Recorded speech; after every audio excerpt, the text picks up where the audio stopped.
Hi, it's Devora Krasniansky from Adai Ad. And last week I gave a talk about dating in Corona, and since then several questions came in, and I'm going to hop on here and answer those questions. Okay, first question.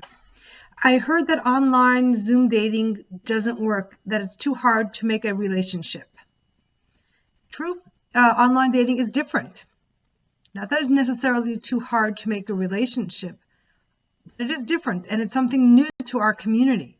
And everything new takes time to get used to, and takes time to work out the kinks. So if you're adventurous, this is totally for you. If you're an early adopter, this is for you. But for those who like to learn from other people before they try it, this can be a little bit more difficult.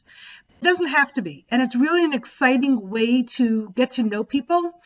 Our objective always is to meet someone to determine if you can marry them. That objective is still the same.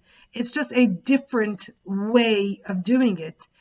And it may have been imposed upon us because of Corona. It actually is a pretty cool way to meet somebody. There's many benefits. It's quicker. It's cheaper. You can meet people from lots of other places that you might not have been able to meet. And the most interesting part is that you meet a whole different side of somebody than you would have met in a traditional way of dating, the way we used to date before Corona. To say that also, sometimes relationships didn't foster from any of the dating. So we can't say that the dating remotely or long distance or Zoom or phone is the problem. Many dates don't get past first date. So it's not as if it is the long distance that is part of the problem. This is what inherent in dating, is that some of it is not going to turn into a relationship.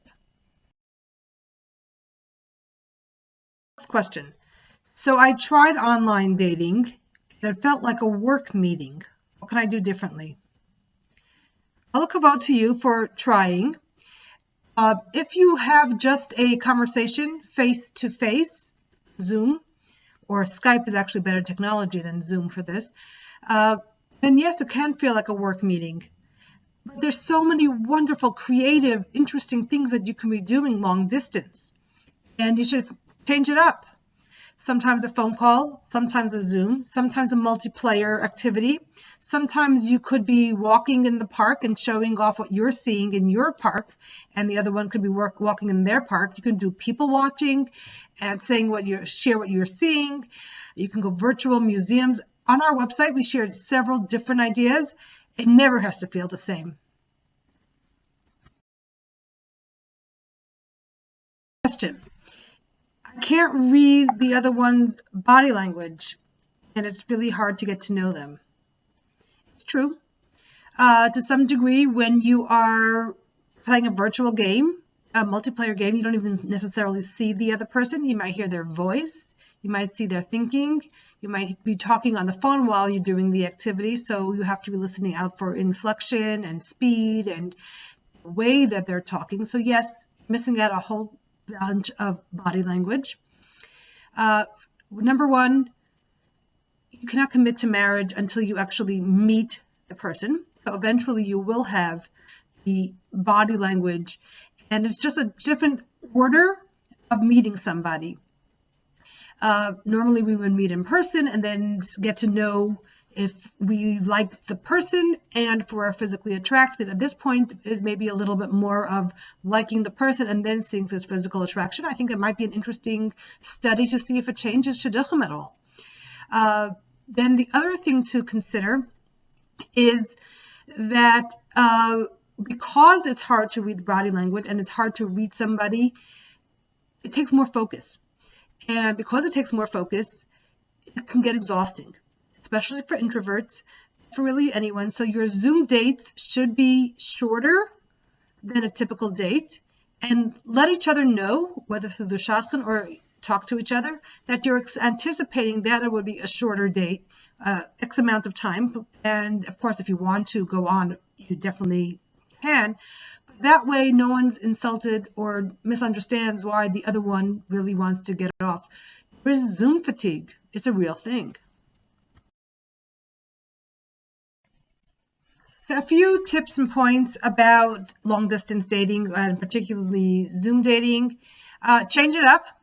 It should not always be Zoom. It should not always be phone. It should not always be a game. There's so many wonderful things that are available. And like I said, it's on our website. The website is down below. And you can check out many ideas. And if you have any other ideas, please let us know and we could share that with everybody.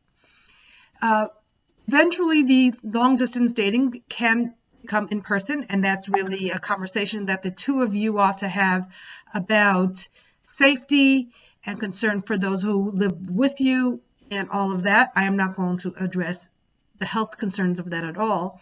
But on our website, we also have some of the ideas for 6 feet apart dating and dating ideas if most of the venues are closed. You can check that out. Number 2, if and when you are doing a Zoom part of your overall dating experience, make sure the background is decent, clean, and shows you in a good enough light, no extra shadows or making you look bigger or smaller or grayer or whatever it is, and shutting your phone, of course. Another thing to consider is, because Zoom dating is a little bit different, the silences may feel awkward. Of course, silence is always as awkward as the people make it feel. But silence could be that the other one is thinking, or silence could be that the tech is not working. So you may have to determine that from watching the screen or listening in or saying, "Can you hear me?" That's just part of it. But on the other hand, one of the major advantages of doing it this way is that you can have your list of favorite topics. Sometimes we blank out when we're in person. We can't have our cheat sheet. But now you can. You don't see that I have a paper in front of me. But, I do. So those are some of the insights. Another important point is to let each other know what you are planning for the date. So you dress accordingly if it's more casual, or if you're not going to really be seen, but we're doing a virtual or doing a phone, or if you're doing a virtual multiplayer, maybe you can download the game, the activity, or the app beforehand. On the other hand, it might be interesting to see if the other person is patient as you try to figure out the tech, and if they're flexible if the tech doesn't work. So that's another benefit of all of this, is the different kind of conversations that we wouldn't have had in the old way of dating. A couple more things. Firstly, always check the background and see what you look like on the camera. Is it too dark? Is it hard to see? If you're sitting in a car in the evening and then turning into night, it may have been okay in the evening, but as it turns into the darker night, it may be even more difficult to see you. It's hard to look at a screen that has a very gray fuzziness to it. Also, it's much better to use a laptop camera than the phone. Even though the phone may have a better camera, the laptop is more sturdy and gets a better picture in the end. Last thing, Zoom has some nice little features that can correct the images, that could soften the way your face looks. So look at those extra settings also. And most importantly, your attitude will come through. If you're nervous or negative about it, it will come through. And if you're excited about the possibilities and the adventure and the opportunities, that will come through too. So have fun with it. Enjoy this new way of dating, and maybe we'll stick around for a while and we'll have some new ways of dating. Most of all, hatzlacha and have fun. Stay safe, stay sane.